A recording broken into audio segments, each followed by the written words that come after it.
When you think about where you are in your journey as an entrepreneur, and you think about it maybe as like steps, how far are you up that staircase?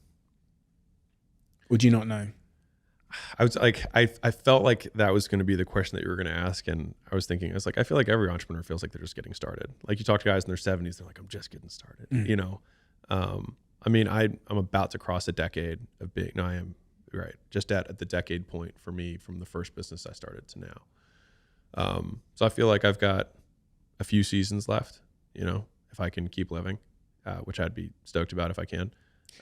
Let me ask a different question then. Caleb in the corner who works for you, he's your creative director. If Caleb said to me, Caleb said to you, he said, Alex, I want to be a millionaire. Yeah. What would you say to him? What advice would you give to him? He says, listen, I've heard you doing all these podcasts, you're running around, I've been filming the camera, but I've been filming, I've been listening. Yeah. And this millionaire stuff, this sounds amazing. Yeah. So what advice, how old are you, Caleb? 29. What advice would you give to 29-year-old Caleb if he said to you, Alex, how do you, knowing me, how do you think I become a millionaire? So there's a lot of ways to do it. It just depends on which way you want to go. So I'd say first off, you can stay at acquisition.com. That'll probably happen on a long enough time horizon just because we're going to get really big. We're already pretty big and we're just getting started. So like I genuinely believe that, and that's 100% my goal is that every single person that we have becomes very, very wealthy because I'm going to die and it's not going to matter anyways. And if everybody else can make some too, great. So that is a path. Another path is he peels off and goes on his own and starts a business of some sort. And so it depends on whether he wants to make the business itself what his core skill is, which would be like media and maybe services around media, or using the skill that he has of media in an opportunity and gets 2 or 3 other people to maybe co-found it with who have other complementary skills. And then he just runs that division or portion of the business within the larger context. And that's like a classic question of like, I'm really good at making wallets. Like, what do I do? It's like, well, you can continue to make them. And then when you can't make as many as you have demand because you're so good at it, you can either raise the price and just continue to keep raising the prices until eventually you become Versace of wallets and you make tons of profit, but you don't have tons of units, and that's okay. And you're a luxury brand. Or you put on the business owner hat and you say, okay, how do I mechanize the wallet building process? And I become more businessy. And so I think it's like, do I want to be the artist or do I want to be the entrepreneur? Both of them are fine. It depends which one you feel like you're more naturally inclined to or have a higher likelihood of success doing.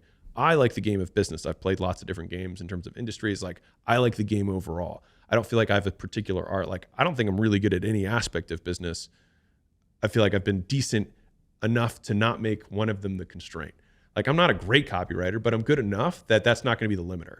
Like I'm good enough. Like I'm good enough at hiring that I can make sure that that's not the limiting factor, right? And so that's kind of how I think about it in terms of business growth overall. And so it'd be the same thing with Caleb. Is like we have to identify what the constraint of the system is, and then deconstrain it.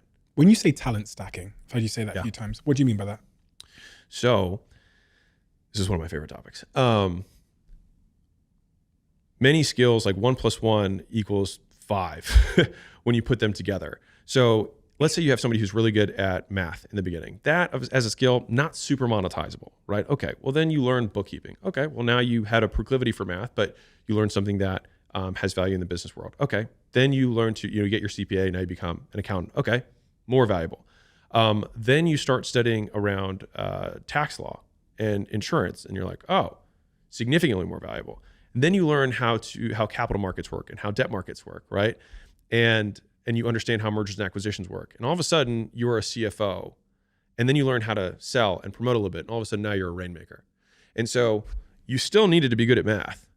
But when you stack these other skills on top of it, the original math skill becomes significantly more valuable when you have these skills on top. But each one kind of requires the one before, which is why one of the things I hate about kind of the entrepreneur world a little bit is like, they'll learn something new and then poo-poo the thing before. It's like, I'm not upset at the teacher who taught me arithmetic because I learned algebra.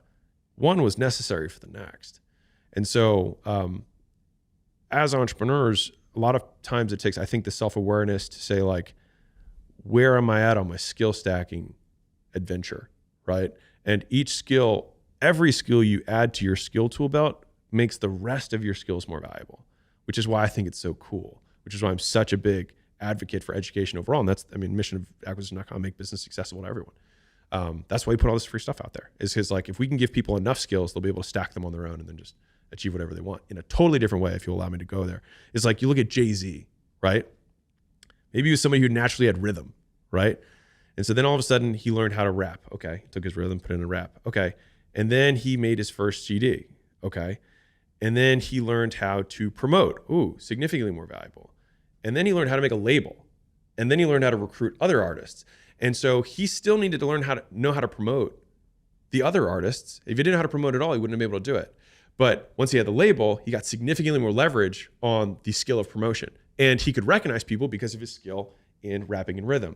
And so like, each of these skill stacks on top, and then eventually he pinnacled into Beyonce as his top skill. I'm just kidding. I was gonna say. Like, where is he going? Yeah. But like, that's the idea. So like, and that's why I'm just like, learn the skill, find the next skill. And the nice thing is that it doesn't even matter how disparate the skills are. Like, if Jay-Z is really good at math and understands capital markets and understands the label, those combine into another cool melange, right? A little French word, like mix of skills that's like unique to Jay-Z. And the longer you play the game, the more skills you get and the more unique your mix of skills is.